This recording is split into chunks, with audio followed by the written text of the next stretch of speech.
పశ్చిమ గోదావరి జిల్లా పాలకొల్లులో వెంకటేశ్వర స్వామివారి ఆలయంలో పూజలు నిర్వహించి అనంతరం పశ్చిమ గోదావరి జిల్లా వైఎస్ఆర్సీపీ అధ్యక్షులు ముదునూరి ప్రసాదరాజు మీడియా సమావేశం నిర్వహించారు.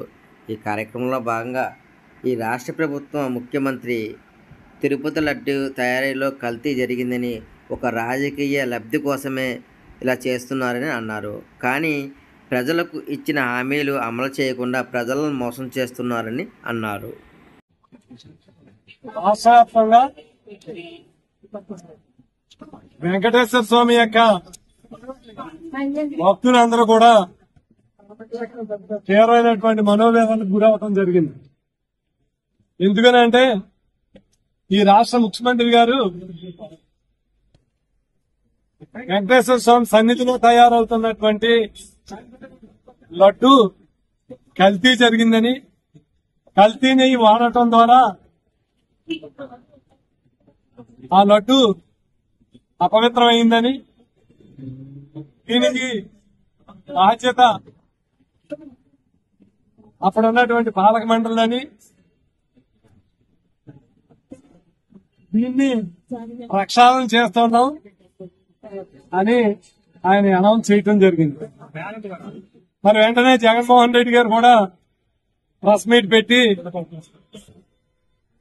ఎందుకనంటే 100 రోజుల పరిపాలన పూర్తయింది, ప్రజలు అధికారం ఇచ్చారు, ఎన్నో హామీలు వాగ్దానాలు ఇచ్చున్నారు, ఇవన్నీ కూడా ఈ 100 రోజుల్లో అమలు చేయకుండా ఎన్నో రాష్ట్ర స్థాయి అంశాలు ఈ రోజున ప్రజల ముందున్నా, విశాఖ స్టీల్ ప్లాంట్ లాంటిది ప్రైవేటీకరణ జరుగుతున్నా, పోలవరం ప్రాజెక్ట్ లాంటిది నిధులు రాకున్నా, అలాగే విజయవాడలో కృష్ణా జిల్లాలో వచ్చినటువంటి వరదలకి ప్రజలు భయాందోళన పడుతున్నా, ఈ అన్ని అంశాలని పక్కన నెట్టడం కోసం 100 రోజులు పూర్తి చేసుకుని వెంకటేశ్వర స్వామిని మరి ఈ రోజున ఒక రాజకీయ లబ్ధి కోసం వాడుకోవటం జరిగింది. జరగనటువంటి విషయాన్ని జరిగినట్టు చిత్రీకరించి ఈ రోజున ఎంతో మంది భక్తుల యొక్క మనోభావాల్ని ఈ ముఖ్యమంత్రి దెబ్బతీస్తున్నారు. మరి ఈవో గారు స్టేట్మెంట్ ఇచ్చున్నాడు. ఏమని ఇచ్చున్నాడు? జూన్ 12వ తారీఖున టెండర్లు ఫైనలైజ్ చేయటం జరిగింది. జూన్ 21వ తారీఖున 4 లారీలు నెయ్యి వచ్చింది. ఆ నెయ్యి అనుకున్నటువంటి నిబంధనల ప్రకారం లేదు, అది తిప్పి పంపడం జరిగిందని ఈవో గారు చెప్పడం జరిగింది. జూన్ 12 ఎప్పుడు, జూన్ 21 ఎప్పుడు, ఎవరి హయాంలో ఇది జరిగింది?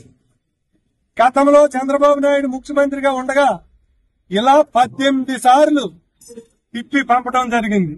ఎందుకనంటే కిందనే వచ్చినటువంటి ముడి పదార్థాలన్నీ కూడా టెస్టులు చేయటం, అది ఎక్కడ అనుమానం ఉన్నా తిరిగి వెనక్కి పంపేటువంటి ప్రక్రియ తిరుమలలో జరుగుతాం.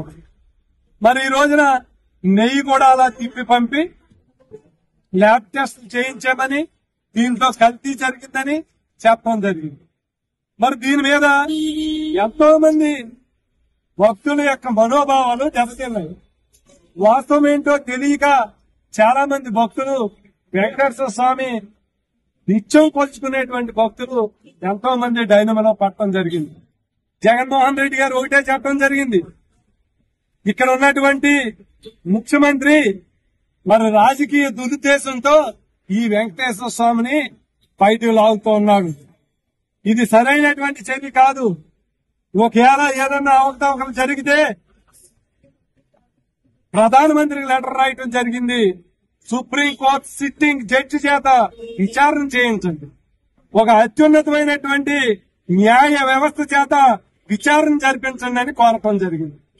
ఎటువంటి విచారణ లేకుండా, ఎటువంటి ఆధారాలు లేకుండా ఈ ముఖ్యమంత్రి పదే పదే ప్రజలను మభ్యపెట్టే విధంగా, మత విద్వేషాలను రెచ్చగొట్టే విధంగా, కులాలమయాన్ని చిచ్చుపెట్టే విధంగా ఆయన వ్యాఖ్యల వల్ల ఈ రోజున ప్రపంచ దేశాల్లో ఉన్నటువంటి, అలాగే ఈ భారతదేశంలో ఉన్నటువంటి వెంకటేశ్వర స్వామి యొక్క భక్తుల యొక్క మనోభావాలు దెబ్బతింటమే కాకుండా ఆలయ ప్రతిష్టని దిగజార్చే విధంగా ఈ ముఖ్యమంత్రి వ్యవహరిస్తున్న తీరుకి ప్రతి ఒక్కరు కూడా ఖండించవలసినటువంటి అవసరం ఉంది.